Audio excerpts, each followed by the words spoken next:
কবিরা হচ্ছেন খোদার শিষ্য। কবিকে কেউ কিছু শেখাতে পারে না, কবিরা শিখেই আসে। অপার কাব্য সমুদ্রের মধ্যে কবিরা হচ্ছেন প্রজাপতি, স্রষ্টা। ইংরেজরা, গ্রিকরা, ইটালিয়ানরা, ফ্রেঞ্চরা ওরা মনে করে যে সত্য বলতে কিছু নাই। মৌলানা রুম মানে মৌলানা রুমি পরবর্তীকালে তার ধারাবাহিকতায় আমাদের ডক্টর মোহাম্মদ ইকবাল, আল্লামা ইকবাল যাকে আমরা ডাকি, তারা কবিকে বলছেন শায়রি আজ পয়গম্বরে জুজ আস্ত। শায়রি, কবিতা করা, কাব্য করা, আজ পয়গম্বরে জুজ আস্ত। শায়রি মানে হচ্ছে আজকের যুগের পয়গম্বরী, আজকে দিনে পয়গম্বরী হচ্ছে শায়রি। কবিরা হচ্ছেন খোদার শিষ্য। কবিকে কেউ কিছু শেখাতে পারে না, কবিরা শিখেই আসে। সংস্কৃতে কি বলা হচ্ছে? অপার কাব্যে সমুদ্রে কবির এক প্রজাপতি। অপার কাব্য সমুদ্রের মধ্যে কবিরা হচ্ছেন প্রজাপতি, স্রষ্টা। তুমি যা রচনা করবে সেটাই সত্যি। রবীন্দ্রনাথ যেটা পরবর্তীকালে বললেন, সেই সত্য যা রচিবে তুমি। রামের জন্মভূমি কোথায়? কবির মনের মধ্যে। ওই সেই কথা। কাব্য সমুদ্র অপার, তার কোনো সীমা নেই, তার কোনো শেষ নেই। আর সেখানে এক একজন কবি হচ্ছেন এক একজন স্রষ্টা।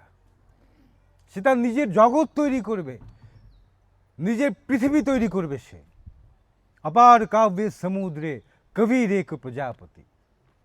প্রাচ্যে কবিতাকে এই মর্যাদা দেওয়া হয়। পাশ্চাত্যের কি অবস্থা? আমরা এখন যারা কবিতা লিখি, সাহিত্য রচনা করি, আমাদের সবার তো কবিতার স্টাইল, ধারা, ঐতিহ্য এগুলো তো সবই পাশ্চাত্য থেকে পাওয়া। ইংরেজ আমলে আমরা গ্রহণ করেছি, এগুলো ইংরেজরা গ্রহণ করিয়েছে। আর যেগুলো ইংরেজের আগের যুগের কাব্য, এগুলোকে কি বলি আমরা? লোকসঙ্গীত। একটু নাকশিটকানো ভাব, গরিব লোকের গান। বড় লোকেরা মাঝে মধ্যে এগুলো কোক স্টুডিওতে নিয়ে গিয়ে একটু যাতে তোলার চেষ্টা করে। আর যেগুলো গরিবদের গান না, সেগুলো কোনগুলো? যেগুলো বিশ্ববিদ্যালয়ে পড়ে শেখেন আপনারা, কাব্যতত্ত্ব পড়েন, প্রসিডি পড়েন, সেগুলো সব কোত্থেকে শেখা? এগুলো শেখা হচ্ছে সব ইংরেজদের কাছ থেকে, উপনিবেশ যুগের পর থেকে। সেখানে কবিতা বলতে কি বোঝানো হয়? সেখানে কবিতা বলতে বোঝানো, আপনি সেই গ্রেকো রোমান সংস্কৃতির কথা ধরেন। প্লেটো কি বলছেন? প্লেটো বলছেন যে মানুষ যেটাকে সত্য বলে মনে করে সেটা কীরকম সত্য? প্লেটো বলছেন যে মানুষ যেন একটা গুহার কথা কল্পনা করে। গুহাটার পেছন দিকে আপনার আলো, মুখ, গুহার মুখ। আপনাকে হাত পা বেঁধে দাঁড় করিয়ে রাখা হয়েছে গুহার দেয়ালের দিকে। আপনি জীবনে কখনো পেছন দিকে তাকাননি, তো আপনি জানেন না যে আপনার পেছনে কি আছে। আপনার চোখে দুনিয়া বলতে কি, ওই যে গুহার দেয়ালে যে ছায়াগুলো পড়ে, সেই ছায়াটাই আপনার একমাত্র দেখা দুনিয়া। ফলে এই গুহার বাইরে যে জগৎটা আছে, এটা আপনি কখনো দেখেননি। প্লেটো বলছেন যে মানুষ যা কিছু সত্য বলে মনে করে তা হচ্ছে আসলে ওই ছায়া, এবং যা আসল সত্য তা বাইরের জগতে উপস্থিত। ফলে এই প্লেটোর এই ভাবনার জগৎ থেকেই পাশ্চাত্যের সমস্ত কাব্য, সমস্ত সাহিত্যের জন্ম। ফলে সে বাস্তব যা কিছু সব কিছুকে অবাস্তব বলে মনে করে। সে মনে করে যে সমস্ত সাহিত্য হচ্ছে অনুকৃতি, নকল, বাস্তবের নকল। ফলে সে যখনই কোনো কিছু আপনি লিখবেন পাশ্চাত্যে, পশ্চিমের জগতে, ওরা জিজ্ঞাসা করবে, ইজ ইট ট্রুথ? এটা কি সত্য? রবীন্দ্রনাথের ভাষায় ওদের কাছে সত্য যেন শেকল ছাড়া কয়েদি ডাকাত, আর কবি হচ্ছে একজন পুলিশ, সে পিস্তল নিয়ে পিছিয়ে পিছিয়ে দৌড়াচ্ছে সত্যকে খোঁজার জন্য। প্রাচ্যে কিন্তু তা বলে না।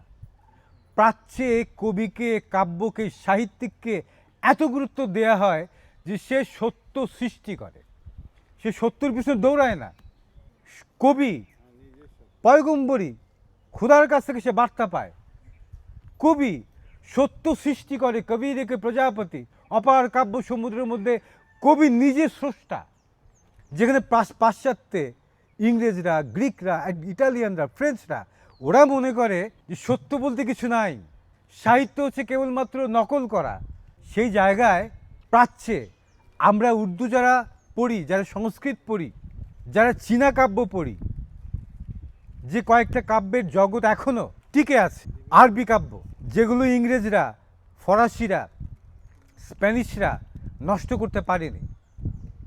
এই কয়েকটা কাব্য পৃথিবীতে, একটা হচ্ছে গ্রেকো রোমান, টিকে আছে হাজার বছর ধারা, আরবি কাব্য টিকে আছে হাজার বছর ধারা, সংস্কৃত কাব্য টিকে আছে হাজার বছর ধারা, আর যে চৈনিক চীনা কাব্য টিকে আছে হাজার বছর ধরে।